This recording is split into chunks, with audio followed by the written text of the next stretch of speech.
Entrevista Venevisión. Líder en opinión. Por tu canal independiente, Venevisión. ¿Qué tal, amigas y amigos? Muy buenas tardes. Gracias por acompañarnos en Entrevista Venevisión, tal cual como lo anunciamos. Ya está aquí en el estudio con nosotros Jesús Chuo Torrealba, secretario ejecutivo de la Mesa de la Unidad Democrática. Gracias por estar con nosotros. Gracias a ti por invitarme, Andrina. Y justamente en días como hoy, que por lo general la gente está más tranquilita en su casa, todos estamos trabajando. Veíamos que el día de ayer era trending topic no solamente nacional, sino mundial, golpe al voto. ¿Por qué pensar que las medidas interpuestas ante el Tribunal Supremo de Justicia son un golpe a la voluntad popular? Por el contexto en que se dan, Andrina, es una cosa demasiado clara. Es decir, en nuestro país, para decirlo de manera certera, usted sabe, por ejemplo, a qué hora abren y a qué hora cierran las licorerías. Eso está absolutamente claro porque hay una normativa municipal que lo establece. Pero nadie sabe aquí cuándo abre y cuándo cierra el Tribunal Supremo de Justicia, porque de manera intempestiva una sala que estaba de vacaciones hasta el 11 de enero, de repente abre, es decir, ofrece despacho, simplemente para esperar que el partido político de gobierno introduzca unos recursos que no son contra los diputados de la MUD, que no son contra la Unidad Democrática, son contra la voluntad popular expresada de manera soberana el pasado 6 de diciembre. Yo quiero recordar en este momento, y lo hago con mucho respeto, las palabras del señor Hugo Chávez cuando él se refería al pueblo como el soberano.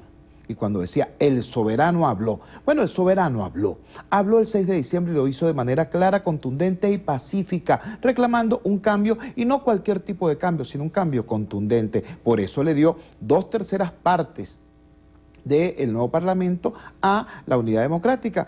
Bueno, fue una ventaja, fueron 8 millones de votos, una ventaja de 2 millones de votos por encima del oficialismo, con un sistema electoral que según el gobierno es el más perfecto del mundo. Entonces, ¿cómo se explica que vengan ahora a tratar de impugnar los resultados, a tratar de desconocer la voz del pueblo? Eso lo que refleja es desesperación, evidentemente. Esta impugnación estaría afectando a 6 circuitos que representaría a 8 diputados.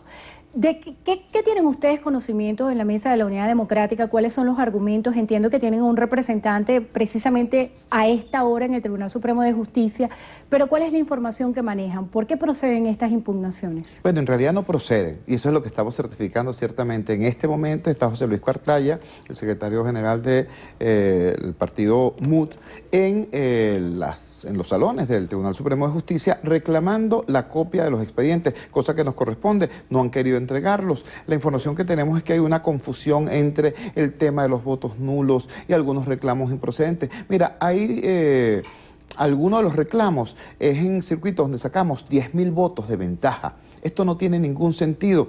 Yo creo que da una medida de lo perdido que está el oficialismo, de lo perdido que está el gobierno, el tratar de resolver este drama que tienen con un mecanismo leguleyo.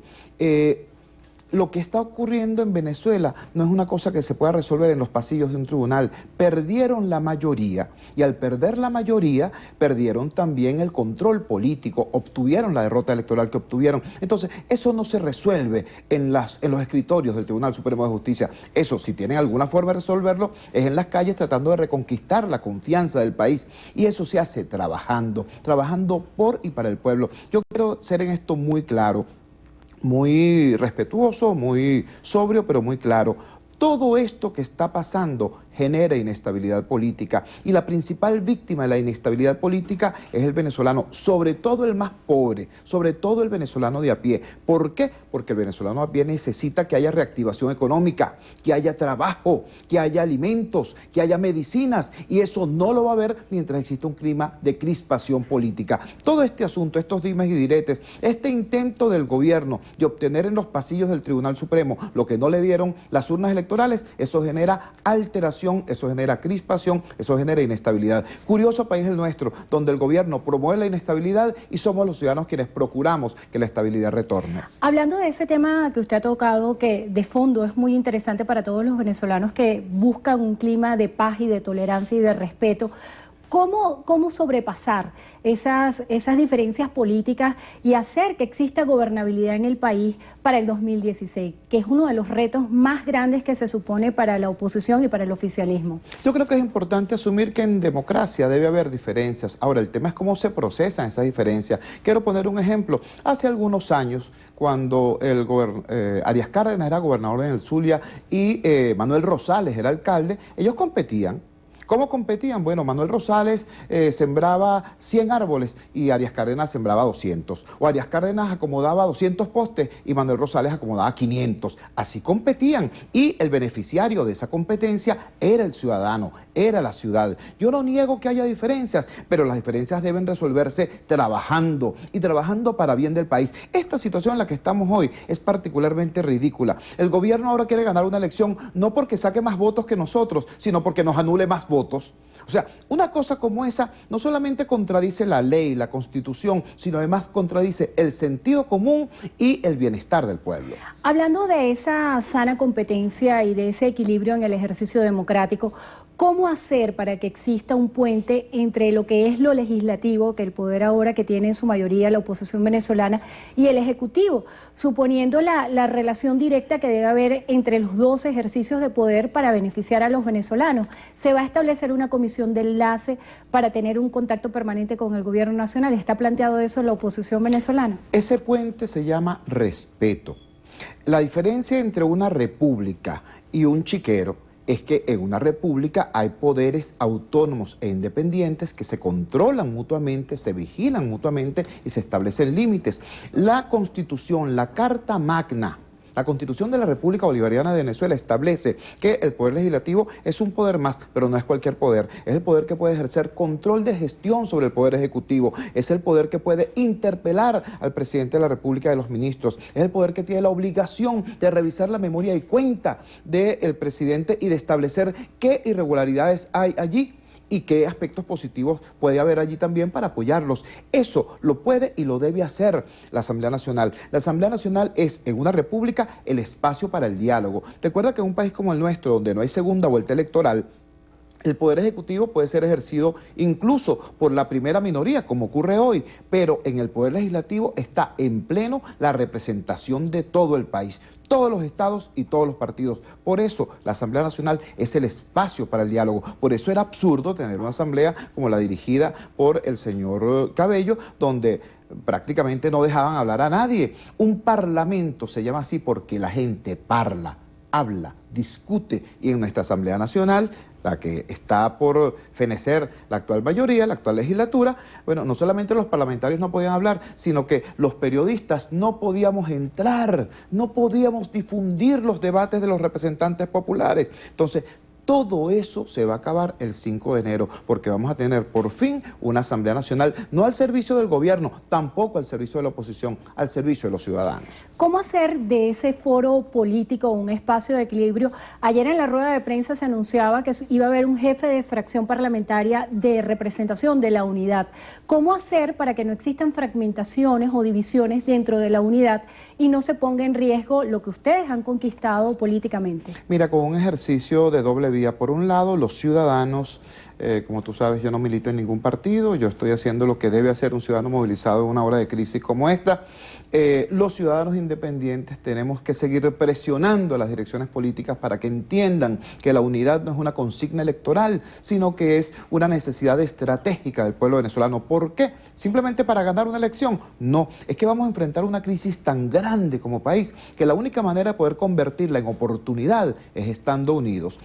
Los ciudadanos tenemos que seguir haciendo presión, las direcciones políticas tienen que seguir exhibiendo madurez para entender y aceptar esa presión ciudadana. Nosotros vamos a tener, sí, una sola fracción, una sola jefatura de fracción, un solo programa parlamentario y una sola hoja de ruta. Ahora, eso no implica que le faltemos el respeto a la minoría parlamentaria.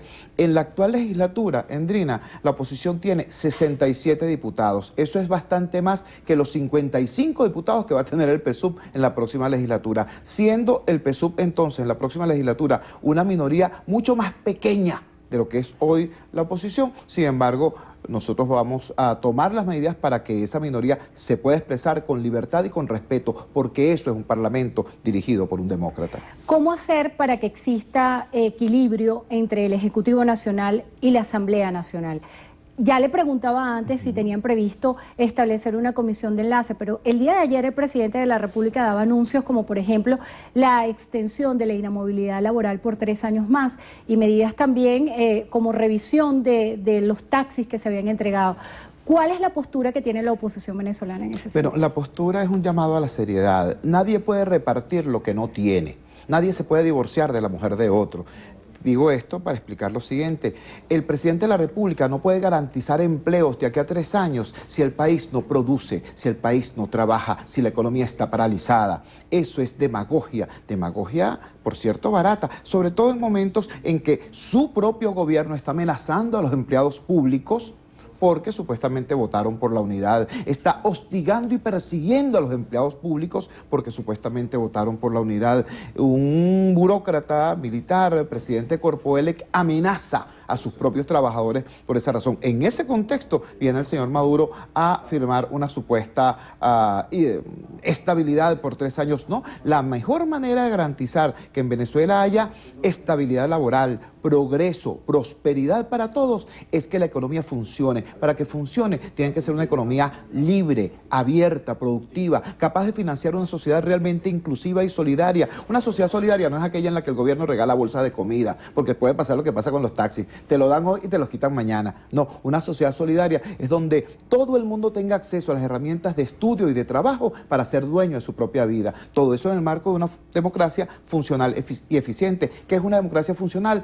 Una donde jamás un poder soberbio pretenda anular los votos de los ciudadanos porque no le fueron favorables. Ya se nos agotó el tiempo, pero yo quisiera que brevemente nos describiera cómo visualiza el 5 de enero la instalación de la nueva Asamblea Nacional. ¿Qué se espera para ese día y qué podemos esperar los venezolanos para el 2016 respecto a la Asamblea? El 5 de enero va a haber una ceremonia republicana en paz. ¿Por qué? Porque las mismas fuerzas que determinaron que el 6 de diciembre fuera una jornada pacífica van a operar también el 5 de enero. ¿Cuáles fueron esas fuerzas? Bueno, el civismo del pueblo venezolano, el compromiso constitucional de nuestra Fuerza Armada Nacional y la vigilancia estrecha y cercana de la comunidad internacional. Esas 3 fuerzas operaron para que el 6 de diciembre fuera una jornada pacífica. Esas 3 fuerzas van a operar también para que el 5 de enero sea una fiesta republicana. Llamamos a todo el pueblo a que ese día enarbole el tricolor nacional, todo el pueblo, no los opositores, no los gobierneros, no, todo el pueblo enarbole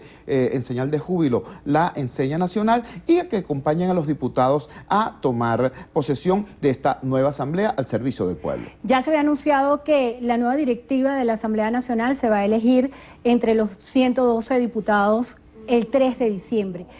El 3 de enero, ¿cuáles son los criterios que debería tener esa nueva directiva? En realidad la directiva, toda la directiva, incluyendo las comisiones, están acordadas. Va a haber una rotación, una alternabilidad por parte de todas las fuerzas que integran la unidad democrática. Ahora, decidimos que la presidencia de la Asamblea Nacional se elija en votación universal, directa y secreta de los 112 diputados porque creemos que este primer periodo va a ser especialmente delicado y debemos asegurarnos de dar el mejor aporte al país en esa dirección. Hay 2 diputados, hermanos nuestros, dirigentes democráticos, que son el señor Henry Ramos Alup y el señor Julio Borges y Henry Ramos. Cualquiera de los 2 que sea, será un excelente presidente de la Asamblea Nacional porque está atado a una orientación, a una política común y a una agenda parlamentaria única. Bueno, le damos las gracias a Jesús Chugo Torrealba, secretario ejecutivo de la Mesa de la Unidad Democrática, por haber estado con nosotros hoy en Entrevista a Venevisión. Gracias. Gracias, Hendrina. Feliz año a todos los venezolanos y garanticemos que el 2016 sea en efecto un año feliz, próspero y en paz, que es lo que queremos todos los venezolanos, con o sin uniforme. Todos queremos paz para Venezuela.